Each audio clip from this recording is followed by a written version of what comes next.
Praise the lord. ప్రభువైన యేసుక్రీస్తు నామములో మీ అందరికీ ఉదయకాలపు శుభాలు తెలియజేయుచున్నాను. ఈరోజు దేవుడు మనకు అనుగ్రహిస్తున్న అతి శ్రేష్టమైన వాక్యము కీర్తనలు 118వ అధ్యాయము 8వ వచనాన్ని చదువుకుందాము.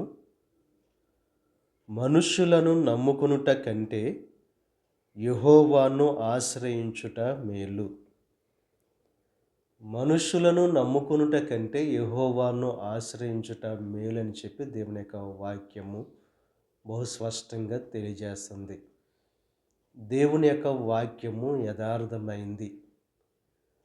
మనుషులను నమ్ముకొని మన జీవితాల్లో మోసపోయే వారంగా కాకుండా దేవుణ్ణి నమ్ముకుని దేవుని నుండి ఆశీర్వాదాలు మేలులు పొందుకునే వారంగా మనం ఉండాలి. మనిషి యొక్క సహజ లక్షణం స్వార్థం అనేది ఉంటుంది. దేవుని యొక్క లక్షణం నిస్వార్థమైన మనస్సు. కనుక స్వార్థపూరితంగా జీవించే మనిషిని ఆశ్రయించే వారంగా నమ్ముకునే వారంగా కాకుండా నిస్వార్థంగా ప్రేమించే దేవుణ్ణి నమ్ముకుని ఆశ్రయిస్తే మనకు మేలు. ఆయనను ఆశ్రయించు వారికి ఏ మేలు కూడా కొదువై ఉండదు. ఇక ఉదయకాల సమయంలో మనం ఎవరిని నమ్ముకుంటున్నాం? దేవుణ్ణి నమ్ముకుంటున్నామా? దేవుణ్ణి నమ్ముకుని దేవుని ఆశ్రయించే వారంగా ఉంటున్నామా? మనుషులను నమ్ముకుని మనుషులను ఆశ్రయించే వారంగా మనం ఉంటున్నామో ఒకసారి మన యొక్క జీవితాన్ని పరిశీలన చేసుకొని దేవుడు అనుగ్రహిస్తున్న ఈ యొక్క వాక్యాన్ని మనం మన హృదయాల్లో ఉంచుకొని ఎల్లప్పుడూ కూడా దేవుని నమ్ముకునే వారముగా దేవుని ఆశ్రయించే వారముగా ఉంటూ దేవుని ద్వారా మేలులు ఆశీర్వాదాలు పొందుకోవడానికి ప్రయత్నం చేసేవారుగా ఉండవలసిందిగా ప్రభు పేరట మిమ్మల్ని కోరుచున్నాను. దేవుడు మిమ్మల్ని దీవించి ఆశీర్వదించి మీ జీవితాల్లో మేలుకరమైన పరిస్థితులు దేవుడు కలుగు చేయును గాక. ఆమేన్. ప్రార్థన చేసుకుందాం.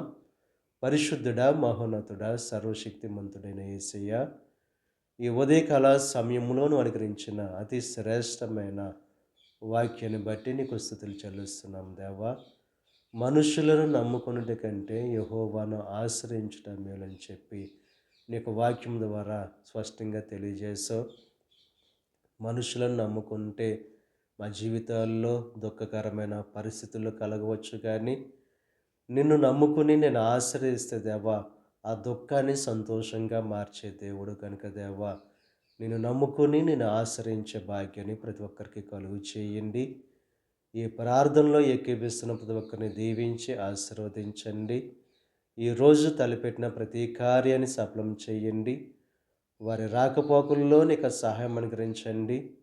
ఈ దిన ఆశీర్వాదాలు ప్రతి ఒక్కరి మీద మెండుగా కృమరింపచేసి నీ దీవెనలతో నింపి నడిపించమని మా ప్రభువైన యేసుక్రీస్తు నామం పేరట వేడుకొనుచున్నాం తండ్రి. ఆమేన్. తండ్రి, కుమార, పరిశుద్ధాత్మ త్రియేక దేవుని యొక్క కృప సదాకాలం మనకు తోడై ఉండి దేవుని యొక్క దీవెనలు ఆశీర్వాదాలతో నింపి నడిపించును గాక. ఆమేన్.